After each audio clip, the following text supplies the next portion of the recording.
Cheers.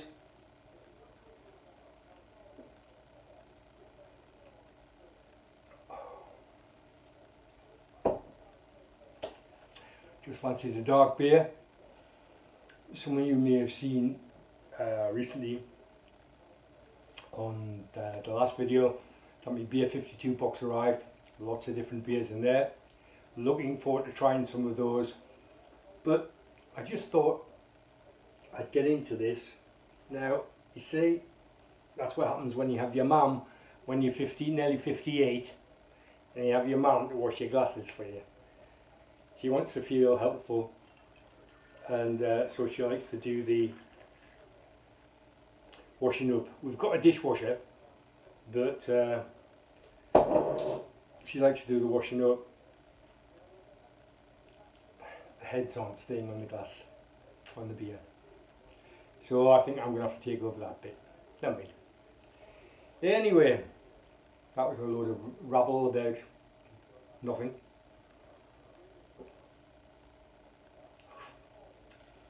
As I say, I fancied a dark beer, so I had a few of these already in the fridge, and I've got to get through them. Not that you can drink too many of these at once, 7% is, but very nice.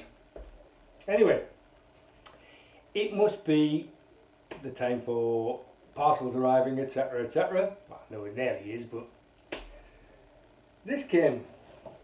It is brew related. It is brew related. So,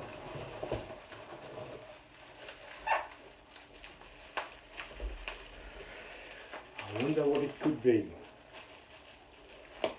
Now you see, if I'd thought on in advance, I would have unpacked this in advance.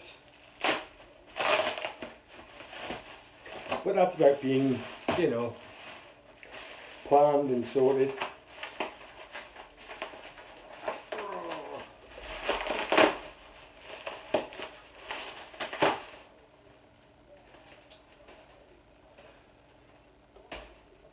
Killing the job. No, I'm not making pickled onions.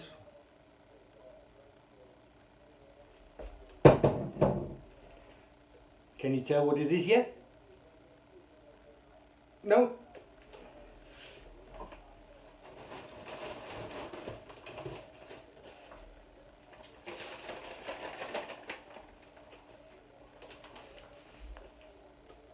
Hope that's focusing.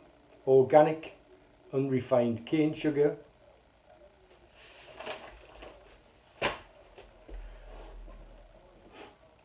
Any the wiser?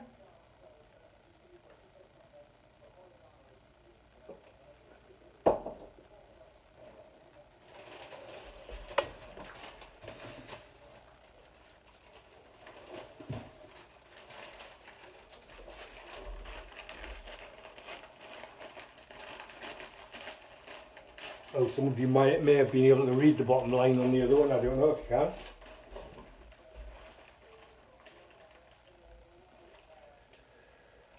Green tea bags.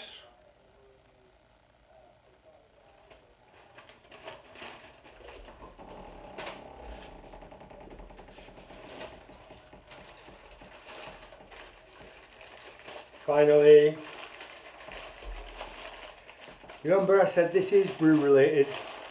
A lot of you will have got there already. This is something I used to do and haven't done it for a while, and I've had to really reinvent half the stuff and go back to the beginning with it.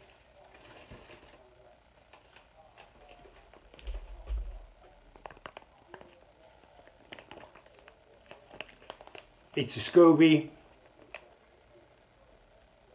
for making kombucha, and I'm going back to making kombucha. I haven't had it for a long time, but I did enjoy it.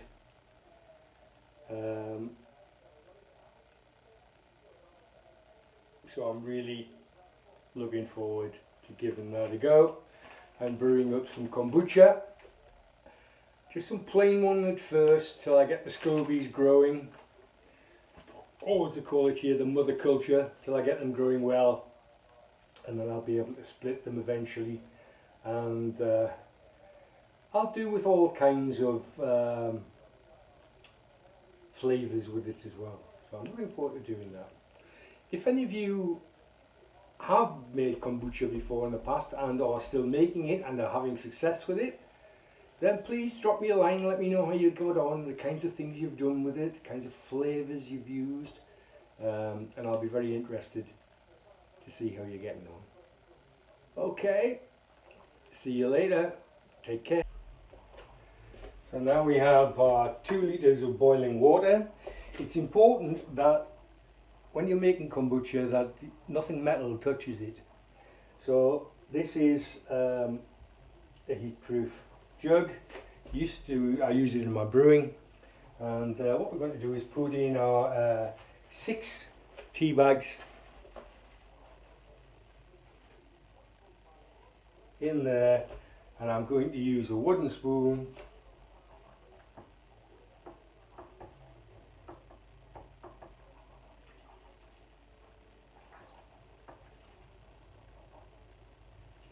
to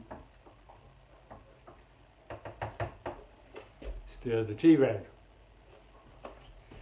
Next, and I can put this in just afterwards, I don't have to wait until it's cool or until it's come to a certain temperature, because obviously we're not going to drink this tea. Between 160 and 200 grams of sugar in there. There's 200 grams already measured out in the kit. I'm just going to put that in. It recommends between about 170, certainly no less than 160. So we may as well put it in, that'll be fine. So I'm just going to put that in here with it.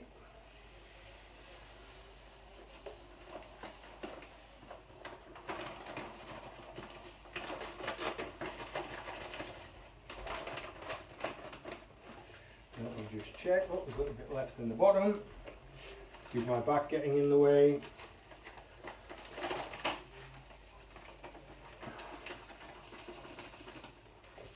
So that's in there, and again, give it a good stir.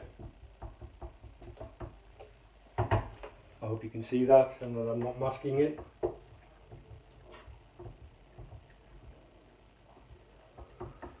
Right. Next thing to do is to leave that, and you have to leave it till it's, I'm crouched down a bit so you're faffing with the camera, to leave that to cool. And it's best to let it cool naturally, and it needs to be about room temperature or just above.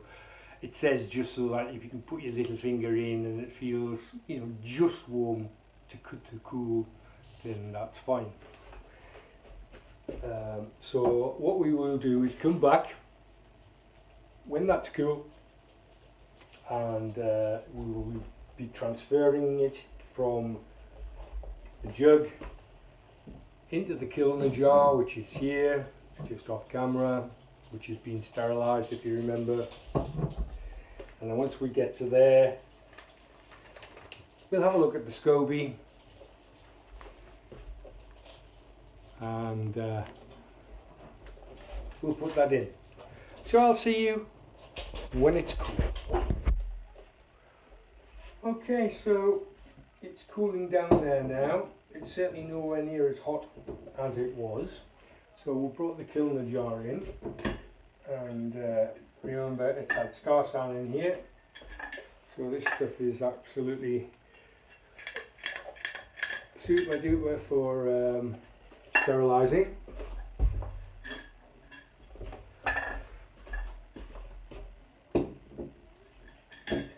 And what I'm going to do is just pour this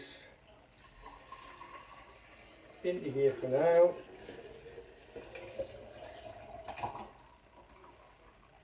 Oop. Now there's one more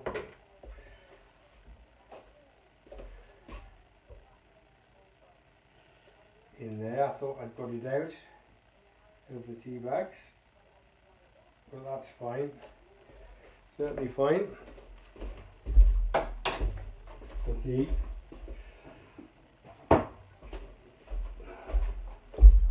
Sorry about that. Okay, so it's still a little warm, but I thought it might just cool a little bit faster in here. I'm going to give it another half an hour or so. This is the longest bit, the waiting for it to cool down before putting the SCOBY in. See you soon. Right, so we're back, and now it's cool. It's not ice cold, but it's cool, normal temperature. And what we're going to do is we're going to cut here.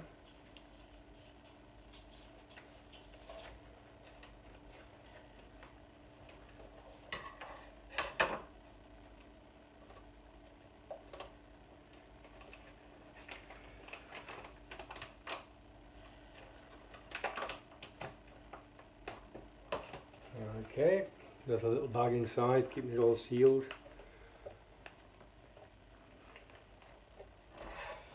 And then we're carefully going to cut this.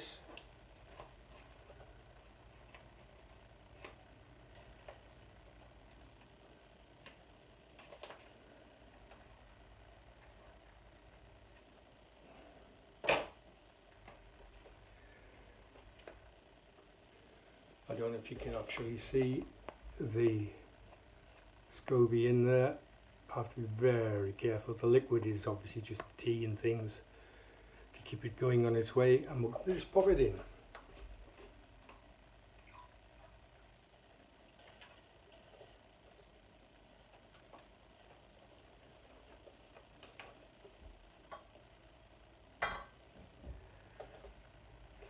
The SCOBY is now floating up to the surface. It'll be fine in there.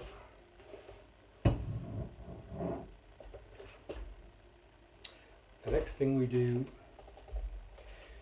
is take a bit of cloth, a bit like if you're making your jam or marmalade at the Women's Institute, and then that can go, says he, over the top.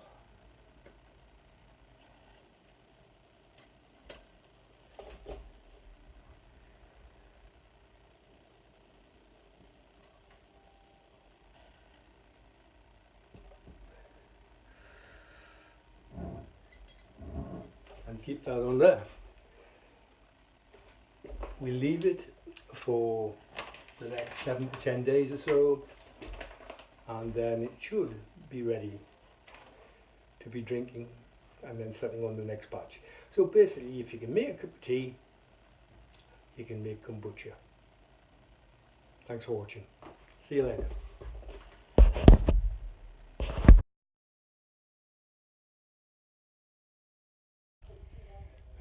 Okay, so we're a week and a bit later now, and probably about 11-12 days now, and we're going to have a little try of the kombucha.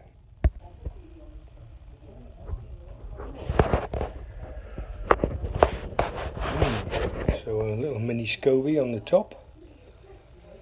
We'll just move it slightly. What should happen is I pour some of this off into a screw top bottle and keep it, but we're going to have a little taste.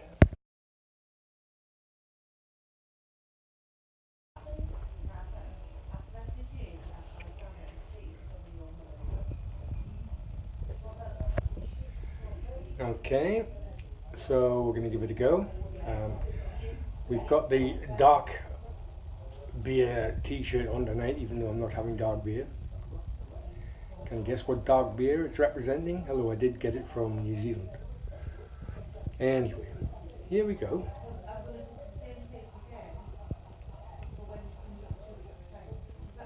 It's got a slight vinegary smell, but there is a sweet smell as well. Let's give it a go. Cheers.